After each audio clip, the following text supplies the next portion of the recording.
Be wary of spoilers for the following.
Gangsta.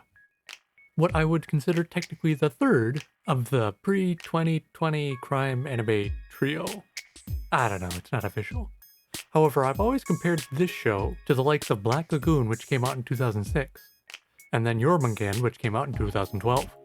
Capping it off with Gangsta in 2015, we have this little trifecta of anime showcasing the lifestyles of different criminal organizations, with Black Lagoon showing modern-day pirates with a bit of courier business on the side, Jormungand showing the deliveries and dealings of a weapons trader, and then we have Gangsta showing the grunt lifestyle at the lower end of the totem pole.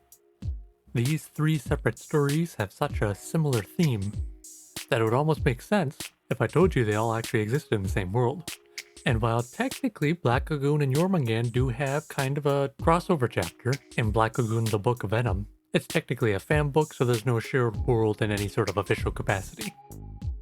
And since 2015, there hasn't really been a show like these three, showing the lifestyles of criminals and their day-to-day dealings and illegal activities to make a living. Though by this description I could almost include 91 Days, with the mafia lifestyle and the alcohol trading in the Prohibition era, but its story is quite different, and it lacks the one thing these other three series all have: superhuman characters. Black Lagoon has Revy Two Hands, Jormungand has Cuckoo Squad of A-listers, and Gangsta has Nicholas Brown, a deaf swordsman. But in the city of Ergastulum, he is known as a tag. This designation is given to the descendants of soldiers who had taken the drug called Celebrer, which enhances their physical capabilities at the cost of their overall health and lifespan. But if they don't take Celebrer, the withdrawal symptoms on their own will kill them, making it an addiction they have to keep given to them by their own parents. So while Nicholas currently has superhuman strength and agility, his body is like a ticking clock, not knowing when his time will run out. And like mentioned earlier, he's deaf. So while he speaks primarily through sign language, what he lost from his hearing was traded for through his strong eyesight. Not that a lack of hearing will stop his intimidating speech. めんどくせえ。あんたらには世話になってんけどな。ジュデさん。俺たちはあんたの部下じゃねえ。勘違いさせちゃ困るぜ。なあ。マジ、あたええよだ。たまにはわがまま聞いてくれねえと、次はその頭刑事ばっちまうかもしんねえよ。ま、怖い。 So due to Nick's lack of a casual speaking voice, he works with his partner, Warwick Arcangelo. Part-time heir to the dead Arcangelo family, full-time gigolo, Warwick is the man who founded the Handymen, the group name in which he and Nicholas take jobs under. He acts as the face and more importantly the voice of the Handymen, and while not being as skilled in close quarters combat as Nicholas is, he makes up for it with his range support. In fact, there is significance in him not being a tag. In Ergastulum, there's a dynamic between the drug takers, tags, and the drug holders, normals. While the tags have the physical power to do whatever they want, they can only operate as long as they have the drug, cerebral, that only the normals can bring in and distribute, making almost a hierarchy system, which has led to tags being called dogs, being on the leash of whoever will supply them cerebral. which makes Warwick's and Nicholas's situation unique in that they see each other more as equals instead of lesser and greater. And that's from their strong bond, from knowing each other since both of their childhoods. And yet while they've worked as a duo for over 20 years now, there's always been this slight inkling of how handy it would be on having a person that could answer phones and run information when Nick and Warwick are out on the job. And it just so happens on their latest gang bust, and they happen to leave a certain prostitute without a place to go back to, they pick up the newest member of Handyman as their secretary, Alex Benedetto. Not originally from the city of Ergastulum, she was brought in by a man named Barry Abbott, in which through drugs and other forms of persuasion, coerced her into prostitution.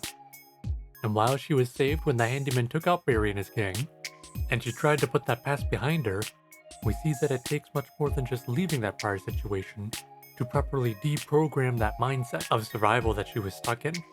But in this process, Alex proves herself to be useful to the Handyman and find ways that she can provide comfort to others in more than just carnal pleasure. This show has a message I haven't seen too often explored in anime: the health complications and eventual death that can be caused by drug abuse, the mental instability and trauma that can be caused by the sex trade. Add in a few teasings of the long-lasting effects of abuse, and you get quite the combined message on keeping your physical and mental well-being, something you wouldn't expect out of what seems like just another action show. Though if I were to get into the one downside of this show, it'd be the fact that it ends on a cliffhanger. Gangsta was a last-ditch attempt by animation studio Manglobe, who had a focus on original projects such as Samurai Champloo and Ergo Proxy. But after Gangsta released in 2015, in September of that same year, Studio Manglobe filed for bankruptcy.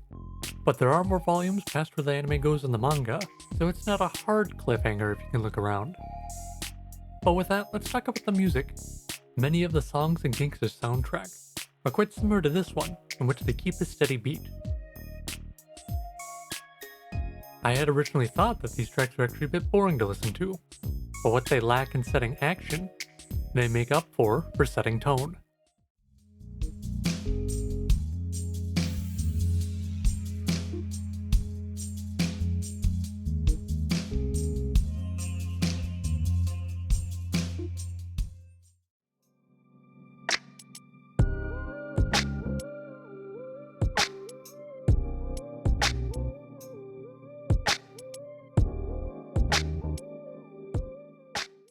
By using the same strategy but different instruments, you can drastically raise the tension.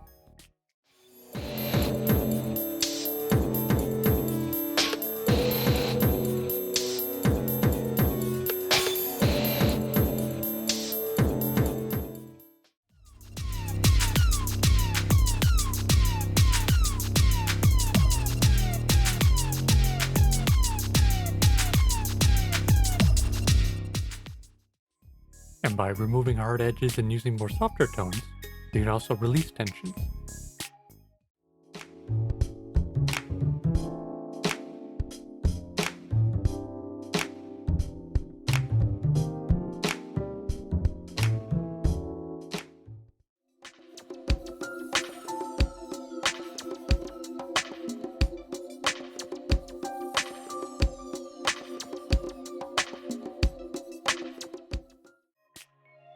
In the end, I would consider Gangsta to be a flawed series, specifically in how it doesn't show a complete story, but Gangsta did its best to leave a mark, and that's enough for me to remember it.